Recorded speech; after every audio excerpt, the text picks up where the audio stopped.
नमस्कार, आप देख रहे हैं फ़िल्मी खिचड़ी, मैं हूँ रूना आशीष और मेरे साथ अभी एक ऐसी खूबसूरत लड़की है, जो पहाड़ों की खूबसूरती को मुंबई तक लेकर आ रही है क्योंकि उनकी एक बहन ऑलरेडी पहाड़ों की खूबसूरती बिग बॉस के घर तक लेकर जा चुकी है। How are you? I am good. Thank you so much for the beautiful introduction. अरे चलो मैं तो ऑफ स्क्रीन भी पूछ रही थी, क्या खाते हो यार? दोनों के दोनों कितने सुंदर हो। घर का खाना खा के हेल्दी रहते हैं सब fit and fine. I am sure. चलिए अब यार आपकी सिस्टर की अगर मैं बात करती हूँ, जो जर्नी है बाहर घर के बाहर रहने से लेकर घर के अंदर पहुँचने तक, अभिनव के साथ उसके रिलेशनशिप, फिर बाकी के लोगों के साथ सही गलत बिल्कुल एक्सेप्ट नहीं करना या एक्सेप्ट चीज़ें करना, बहुत स्ट्रॉन्ग बनकर आती हैं। क्या वो सच में इतनी हुँ। स्ट्रॉन्ग है एज़ अ सिस्टर ऑल्सो? हाँ, एज़ अ सिस्टर उन्होंने नॉट ओनली सिस्टर बट उन्होंने एक मदर का रोल भी प्ले किया है मेरे लिए। वो हमेशा मैं जैसे छोटी हूँ उनसे तो बहुत केयरिंग रही, प्रोटेक्टिव रही, सही-गलत बताया मुझे कि क्या करना चाहिए, क्या नहीं। और अगर मैं बिग बॉस हाउस की बात करूँ तो बिग बॉस हाउस में क्या था, इनिशियली मुझे लगा नहीं था कि रूबी इतना ज़्यादा अच्छे से कर पाएँगे। बट जैसे-जैसे उनके सामने सिचुएशंस आती गई, वो निखर के सामने आते रहे और अब तो सबको पता ही है कि वो कैसे है।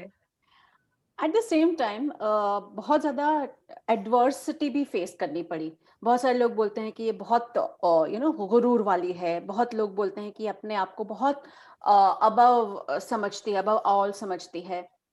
As a hmm. सिस्टर उन लोगों को क्या जवाब देंगी आप? अ, उन लोगों को मैं यही जवाब देना चाहूँगी कि जब उनको रुबीना के अगेंस्ट बोलने के लिए और कुछ नहीं मिला, तो वो ऐसी एलिगेशंस प्लीज़ ना लगाएँ क्योंकि अगर आप देखेंगे रुबीना के जो फ्रेंड्स हैं, उनके जो कलीग्स हैं या फैमिली मेंबर्स हैं, हम लोगों को तो कभी भी ऐसा नहीं लगा जो कि उनके साथ इतने लंबे टाइम से रह रहे हैं। तो उनको मतलब ऐसा कैसा लग सकता है? कुछ भी झूठे एलिगेशंस आई थिंक सो नहीं लगाने चाहिए। हाँ, अगर किसी पॉइंट पे उनको लगा होगा कि वो सुपीरियर दिख रही है या कुछ कर रही है, तो वो हर इंसान अपने आप को जस्टिफाई करने के लिए एक ना एक बार बोलता है, पर उसको ऐसे दिखाना कि तुम सुपीरियर बनने के लिए कर रही है, तो वो थोड़ा गलत है। सर्टेनली। एक और चीज़ certainly everybody loves the couple, मतलब देखने में मज़ा आता है इन दोनों की केमिस्ट्री को भी, झगड़ों को भी, एक वो हस्बैंड वाइफ फाइट को भी। लेकिन अभिनव का एक वो जो बहुत इमोशनल मोमेंट आया था दोनों का, जब they were also crying about the breakup वाली सिचुएशन आ गई थी, और I don't want to use those words because I really respect to people. So how difficult it was घरवालों के लिए भी और आपके लिए भी? It was equally difficult for us also because अभी क्या था कि जब उन्होंने वो बात डिस्क्लोज़ की, तो हम उनसे बात नहीं कर पा रहे थे कि क्या हुआ? हमें बताओ या कुछ भी। और फिर ये बात सिर्फ़ मम्मी को पता थी, तो फिर मम्मी ने हमसे बताया जबकि ऐसा था, थोड़ी परेशानी चल रही थी, हम लोगों ने इस हद तक सोच लिया था। तो कहीं न कहीं हम लोगों को बहुत बुरा लगा कि वो अकेले से इतना कुछ टॉलरेट कर रहे थे। बट इवेंचुअली जब हमने उनको बिग बॉस में देखा, बिग बॉस में तो 24/7 दिखता रहता है कि क्या हो रहा है, क्या नहीं है। तो दिखा कि नहीं वो सच में अब एक-दूसरे को सपोर्ट कर रहे हैं और सच में उनको बिग बॉस में दूसरों की लड़ाइयाँ देख के अपनी लड़ाई छोटी लगने लगी है। और वो अब अच्छा मतलब उनका सब कुछ बॉन्ड अच्छा हो चुका है आपस में, तो अब अच्छा लगता है। आई नो, आई मीन जब इतने सारी लड़ाइयाँ लड़ रहे होते हैं तो पति-पत्नी को लगता है भई एक-दूसरे के साथ ही ठीक है। हाँ।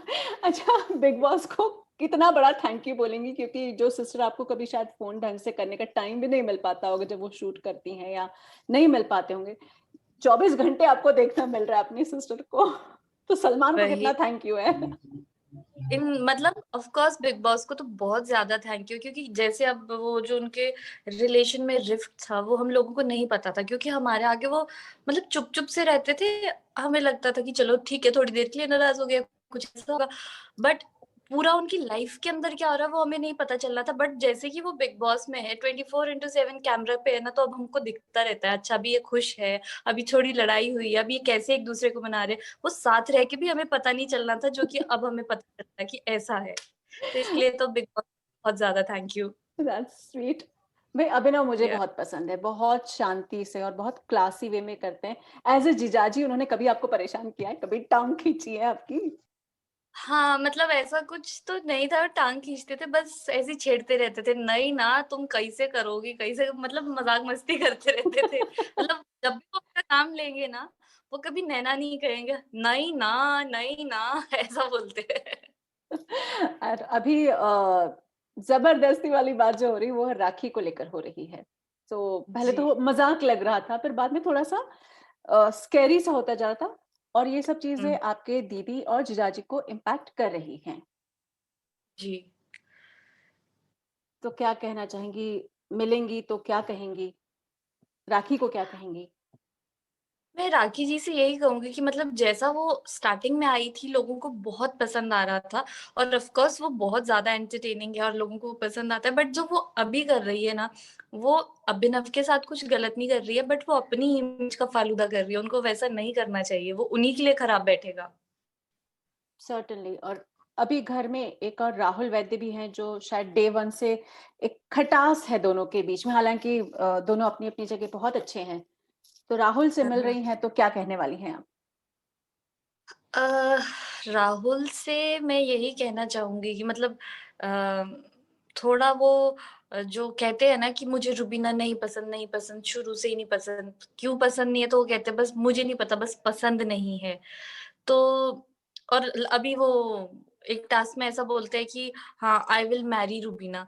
तो मतलब वो क्या है? वो खुद ही इतने कन्फ्यूज़्ड, उनको पता ही नहीं है कि क्या वो बोल रहे हैं, तो क्लियर रहे, इतना फेक ना बने, या तो बुरा ना बोले उन्हें, अगर बुरा बोलना है तो फिर उसको दिमाग में रखे कि हाँ, ये बुरी है, और अगर उनके मन में कहीं न कहीं ये बात है कि रुबीना सच में अच्छी है, तो वो उस चीज़ को बोलने की हिम्मत रखे। ये सोच के ना डर जाए कि हाँ, शायद ये जीत जाए या कुछ और इसका अच्छा हो जाए, तो इस डर से वो कभी पब्लिकली ये चीज़ बोलते ही नहीं है कि रुबीना जेन्युइनली अच्छी है। सर्टेनली। घर में ऐसा कौन है जो आपको लगता है जिसके लिए आप बोलना चाहेंगे अपने सिस्टर को कि थोड़ा बच कर रहो? मुझे ठीक नहीं अ, लगता बाहर से। ऐसा तो कोई भी नहीं है, ठीक है, मतलब ये ज़रूर मैं उनसे कहना चाहूँगी कि जब आप गेम खेलती हो, टास्क करती हो, तो मतलब किसी को अपना फ्रेंड कंसिडर मत करो, बट आगे-पीछे तो ठीक अच्छा लगता है। अच्छा। और एट द सेम टाइम कौन-सा ऐसा पुराना कंटेस्टेंट जो घर के बाहर चले गए हैं अभी, लेकिन आप चाहती हैं कि उनको होना चाहिए था, मज़ा आता? उम वैसे तो सारा गुरपाल, मुझे ऐसा लगा था कि वो एकदम से बाहर हो गए, तो उनको बहुत कम टाइम मिला था। अगर वो घर के अंदर होती तो अम, ज़्यादा मतलब उनको देखने मिलता, क्योंकि मुझे ऐसा पर्सनली मुझे ऐसा लगता है कि वो काफ़ी ज़्यादा एंटरटेनिंग है, फन लविंग है, और ये एलिमेंट्स घर में कहीं न कहीं थोड़े मिसिंग है। और पवित्र पुनिया के साथ भी मुझे ऐसे ही लगता है कि उनको शायद थोड़ा और मौका मिलता तो शायद उनको और वो ज़्यादा एंटरटेन कर पाती लोगों को, और बस। अच्छा, अब एक एक सवाल। अ, 2 लोग हैं, रुबीना है और अभिनव है। आपका वोट किसको होगा? और लास्ट वोट आपका। किसको वोट करोगे? अपनी दीदी को ही करूँगी। और फिर जीजाजी जो छेड़ेंगे नहीं ना, तब वो ज़िंदगी भर तक सँभालना पड़ेगा आपको। आप ही की है। और तीसरा कौन-सा होगा जो आपको लगता है इन आप घरवाले हो तो सर्टेनली किसी न किसी को जीतता हुआ देखना चाहोगे। थर्ड कौन हो सकता है आपके हिसाब से? आई गेस थर्ड एली हो सकता है। अच्छा, ग्रेट, हुँ। ग्रेट। और last word, you are going meeting everybody, आप पहले भी जाकर मिल चुकी हैं। सो हुँ। Last word for Bigg Boss overall इस बार के खेल के बारे में क्या कहेंगी आप? अ, काफ़ी ज़्यादा एंटरटेनिंग रहा है, क्योंकि इतना अनप्रेडिक्टेबल था, और जिसका थीम है ना अब सीन पलटेगा, वो हर हर हफ्ते ही पलट रहा था सीन। काफ़ी एंटरटेनिंग है, और आई होप अब सब अच्छे से खेल पाए, और मे the best person win, and I wish may Rubina win. हाँ, हाँ। अरे बहन तो बिल्कुल विश कर सकती है। अच्छा, आप इतने सुंदर हो, आपके साथ तो आपकी सिस्टर है, जीजाजी हैं, उनका पूरा सर्कल है, आप कौन-सा सीरियल करने वाले हो? अब तो कलर्स भी आपको पहचानता है। आप कौन-सा सीरियल में आना चाहते हो? फिलहाल तो मैं अभी पढ़ाई ही कर रही हूँ, सीरियल का तो कुछ सोचा चलो, at least I wish that you should be in. नहीं। या thank you. All the best, all the best. Thank you.